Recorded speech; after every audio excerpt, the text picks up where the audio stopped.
Welcome to A Blessing a Day. Today, we embark on a journey of hope and restoration, guided by the powerful readings from Genesis and the Gospel of Mark.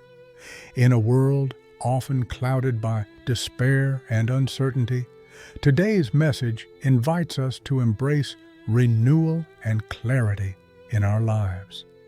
It reminds us that even in the most challenging times, there is always a path back to light and understanding through faith. So, sit back, open your hearts, and let the spirit of today's readings transform your perspective.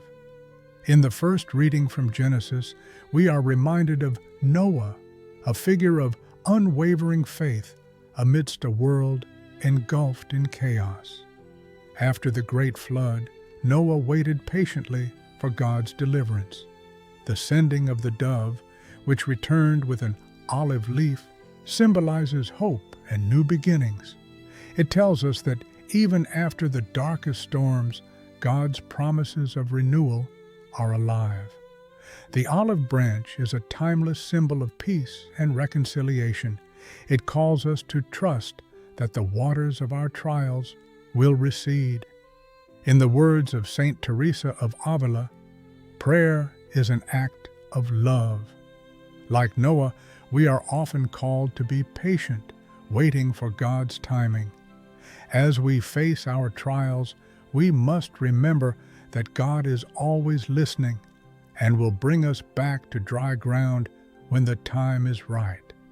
His covenant with Noah not only ensures physical safety, but also highlights his commitment to humanity despite our flaws.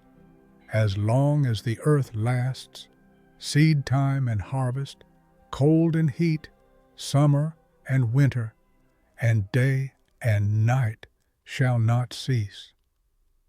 This assures us that with every ending comes a new beginning crafted by God's hands. Shifting our focus to the Gospel of Mark, we see another powerful story of restoration. Jesus heals a blind man in Bethsaida, giving him not just physical sight, but spiritual insight. As the blind man first sees people looking like trees, it highlights a beautiful truth about our own journeys. Often, we may not see clearly at first. It takes faith and multiple touches from Christ to restore us fully. This metaphor serves as a reminder that clarity comes gradually through patience and trust in Jesus' divine touch. This man did not receive immediate clarity.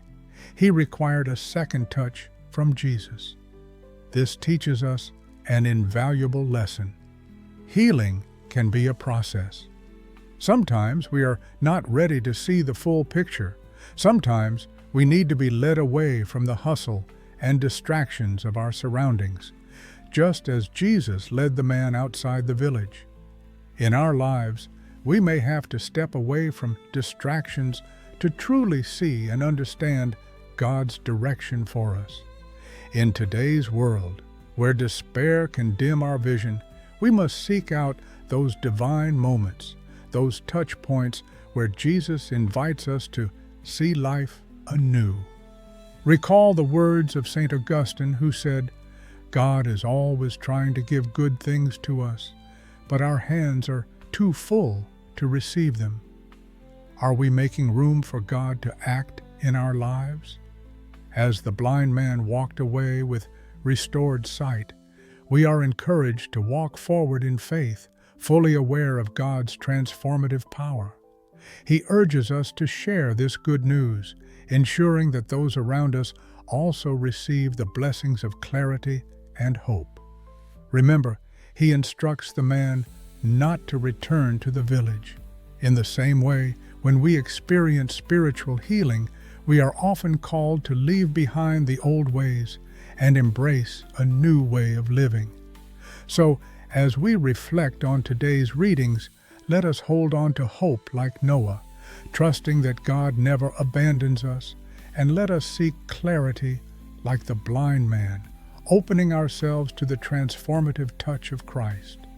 May we aspire to be instruments of hope, peace, and restoration in a world that desperately needs it. Before we conclude, let me leave you with a blessing. May God bless you with hope through all your challenges and give you clarity in all your endeavors. Continue to trust in His perfect timing, for He is always working for our good.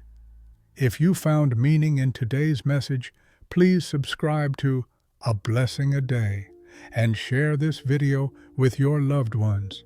Remember, you are a blessing, and your journey towards restoration begins today.